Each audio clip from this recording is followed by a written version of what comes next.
नमस्कार दोस्तों। आज ह्यूमन हेल्थ एंड डिसीज के 80 नंबर पार्ट में आप और हम लोग प्रतिरक्षी पदार्थ यानी एंटीबॉडी पर चर्चा करेंगे। एंटीबॉडी को किस प्रकार से परिभाषित किया जा सकता है, कौन कौन सी भाग में इनका निर्माण हो सकता है, इनके क्या लक्षण हैं, इनकी क्या संरचना है, इन बिंदुओं पर आज चर्चा की जाएगी। तो सबसे पहले इसकी परिभाषा देखते हैं, अर्थात डेफिनेशन। देखिए, ये वे पदार्थ हैं जो विशिष्ट प्रकार की प्रोटीन, इम्यूनोग्लोबिन के बने होते हैं जो हमारे शरीर में प्रवेश करने वाले एंटीजन या प्रतिजन के प्रवेश करने पर बनते हैं। देखिए, बिल्कुल सिंपल भाषा में लिख दी गई, ये वे पदार्थ हैं जो विशिष्ट प्रकार की प्रोटीन इम्यूनोग्लोबिन के बने होते हैं जो हमारे शरीर में प्रवेश करने वाले एंटीजन या प्रतिजन के प्रवेश करने पर बनते हैं। अर्थात जब हमारे शरीर में एंटीजन यानी कि बैक्टीरिया और वायरस प्रवेश करते हैं तो हमारे शरीर का जो इम्यून सिस्टम होता है वह इम्यून सिस्टम स्टिमुलेट होता है, उद्दीप्त होता है, जिसके फलस्वरूप एक विशिष्ट प्रकार की प्रोटीन का निर्माण होता है और उसी विशिष्ट प्रकार की प्रोटीन को एंटीबॉडी या प्रतिरक्षी पदार्थ के नाम से जाना जाता है। ये जो प्रतिरक्षी पदार्थ बनते हैं यह इम्यूनोग्लोबिन प्रोटीन के बने होते हैं। इम्यूनोग्लोबिन प्रोटीन के बने होते हैं और इम्यूनोग्लोबिन प्रोटीन यानी प्रोटीन मुख्य रूप से काय के बने होते हैं, अमीनो अम्ल के बने होते हैं। इनमें मुख्य रूप से प्रत्येक एंटीबॉडी पदार्थ में 4 पॉलीपेप्टाइड श्रृंखलाएं पाई जाती हैं, यानी प्रत्येक एंटीबॉडी में 4 पॉलीपेप्टाइड चेन पाई जाती हैं। तो सबसे पहले इम्यूनोग्लोबिन प्रोटीन कौन कौन सी हो सकती हैं? तो IgA यह लार, आंसू, लार और आंसू में मुख्य रूप से पाई जाती है और पसीना, लार, आंसू, पसीना में मुख्य रूप से पाई जाती है। IgD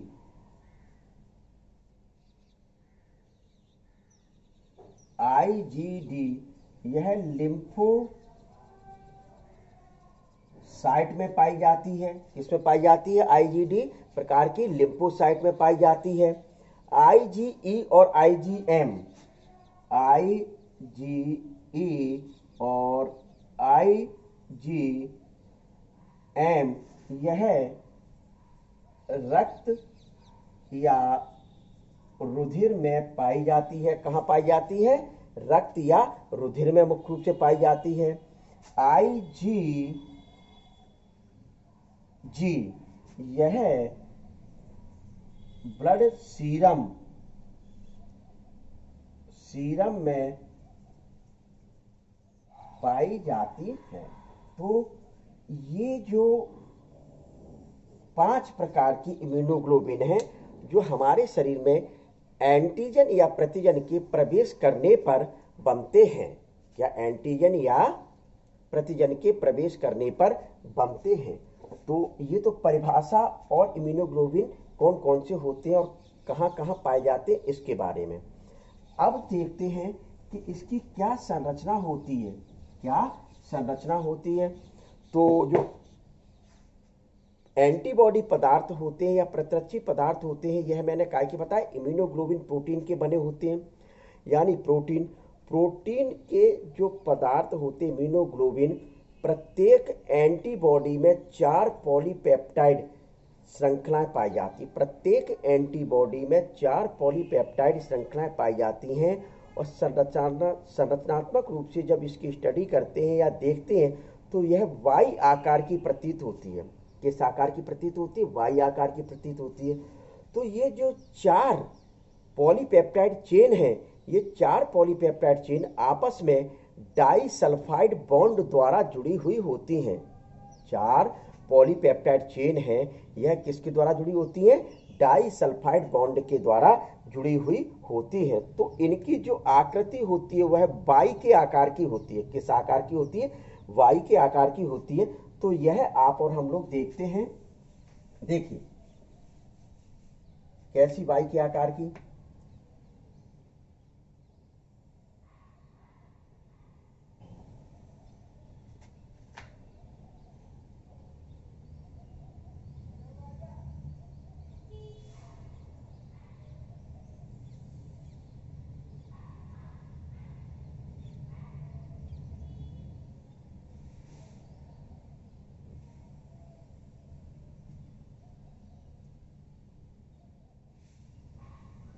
ये देखिए एक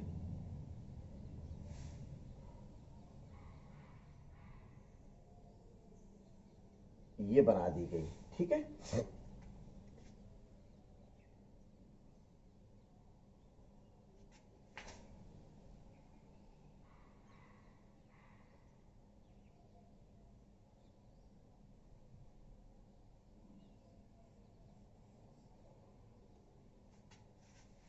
ये इस प्रकार से इसमें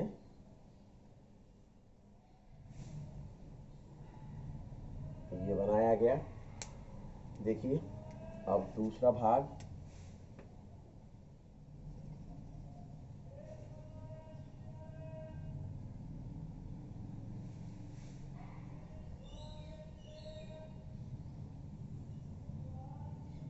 ये इस प्रकार से बिल्कुल देखते चलना किस प्रकार से डायग्राम बनाना है आपको।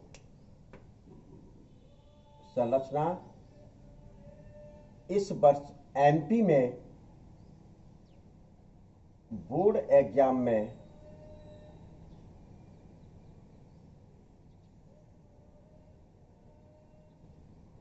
पूछी गई थी।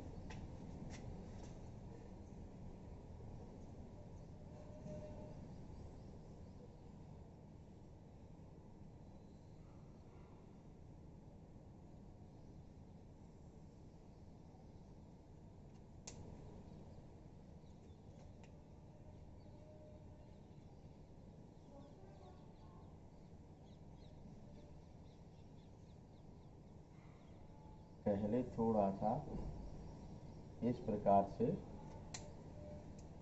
और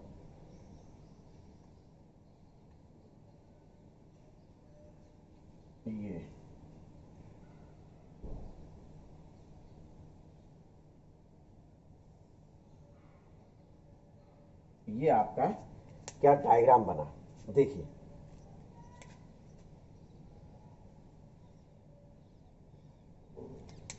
सबको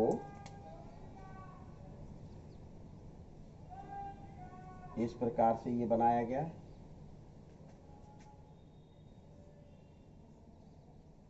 ये चित्र देख लेना, चित्र पूछा जाता है इसका।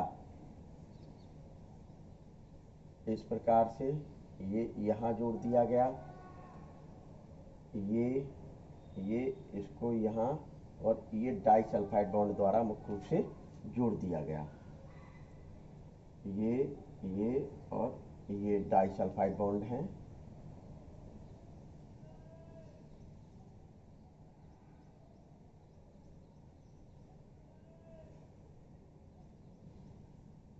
ये इस प्रकार से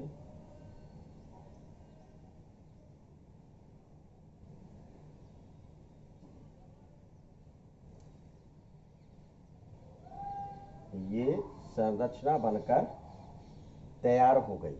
देखिए इसी प्रकार से आप यहाँ बना सकते हैं। ये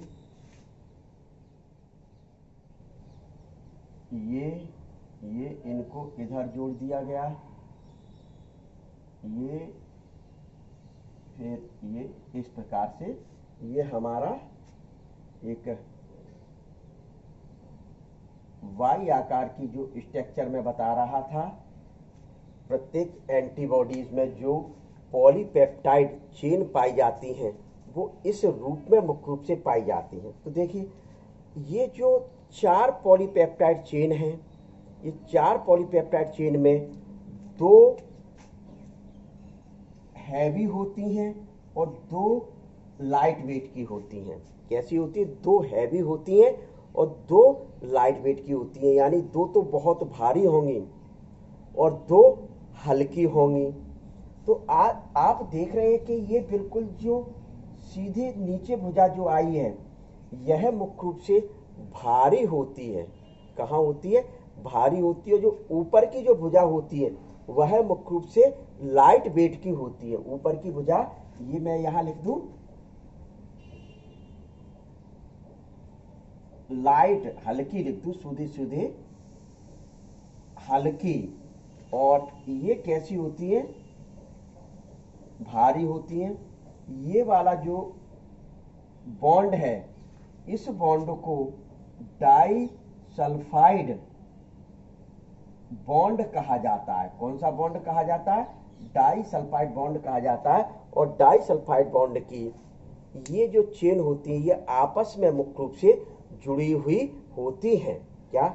जो भारी श्रृंखला होती है, जो हेवी वेट वाली चेन होती है, उसमें अमीनो अम्ल की संख्या बहुत अधिक होती है। जब अमीनो अम्ल की संख्या अधिक होगी, इसी वजह से यह मुख्य रूप से भारी होती है। कैसी होती है? भारी, यानी जिसमें नीचे सीधे ये वाली ये भारी है, जबकि ऊपरी भुजा जो होती है वो कैसी होती है?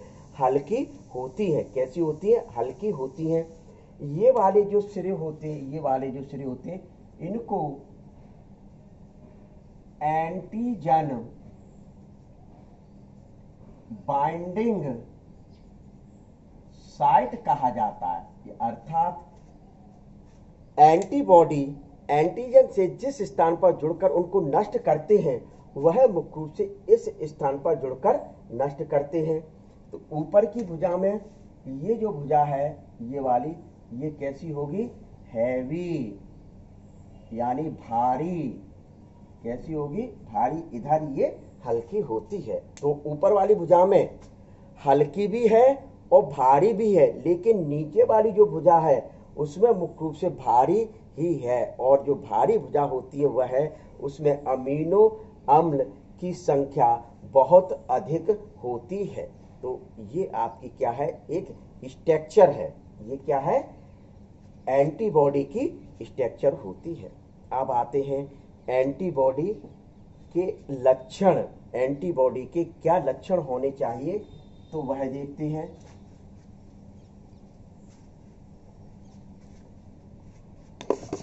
तो देखिए,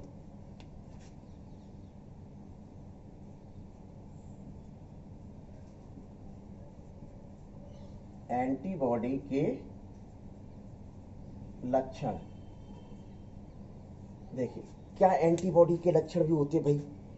तो ये जो एंटीबॉडी होती है इनके निम्न लक्षण है। नंबर 1, एंटीबॉडी सीरम हीमोग्लोबिन में पाई जाने वाली ग्लाइकोप्रोटीन है। एंटीबॉडी सीरम हीमोग्लोबिन में पाई जाने वाली ग्लाइकोप्रोटीन होती है। तो लिख दिया जाए, एंटीबॉडी सीरम हीमोग्लोबिन में पाई जाने वाली ग्लाइकोप्रोटीन है। कौन सी प्रोटीन है? ग्लाइकोप्रोटीन है। सभी एंटीबॉडी इम्यूनोग्लोबिन के बने होते हैं, लेकिन सभी इम्यूनोग्लोबिन एंटीबॉडी नहीं होते हैं। तो क्या लिख दिया जाए, सभी एंटीबॉडी इम्यूनोग्लोबिन के बने होते हैं, लेकिन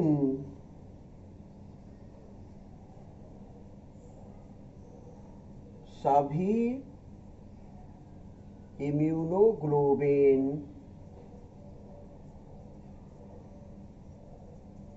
एंटीबॉडी नहीं होते हैं। देखिए क्लियर लिख दिया गया कि सभी एंटीबॉडी जो भी प्रतिरक्षी पदार्थ बनता है वह इम्यूनोग्लोबिन प्रोटीन के ही होते हैं, लेकिन सभी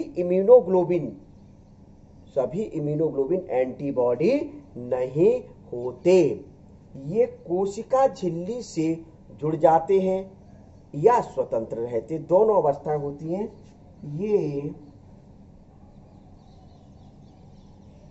प्लाज्मा मेम्ब्रेन से जुड़ी होती हैं अथवा स्वतंत्र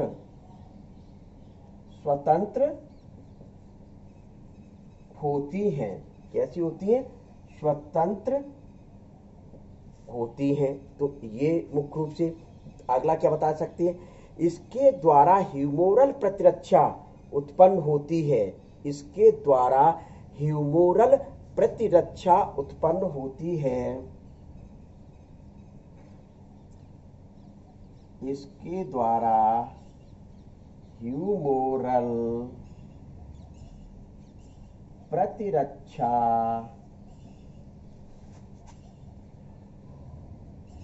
उत्पन्न होती है। ये मोनोस्पेसिफिक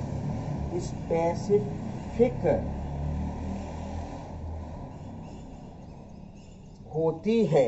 ये मोनोस्पेसिफिक होती है। मोनोस्पेसिफिक मतलब यानी कि प्रत्येक एंटीजन जो हमारे शरीर में प्रवेश करता है उसके लिए एक विशिष्ट एंटीबॉडी या प्रोटीन बनती है। क्या, एक विशिष्ट एंटीबॉडी या प्रोटीन बनती है। वह एंटीबॉडी उसी प्रतिजन या एंटीजन को नष्ट करने का कार्य करती है। तो ये आज आप और हम लोगों ने एंटीबॉडी या प्रतिरक्षी पदार्थ पर चर्चा की। अब जो अगला पार्ट जो आएगा 19 नंबर का पार्ट या 90 नंबर का जो पार्ट आएगा उसमें आप और हम लोग वैक्सीन अर्थात टीके पर चर्चा करेंगे।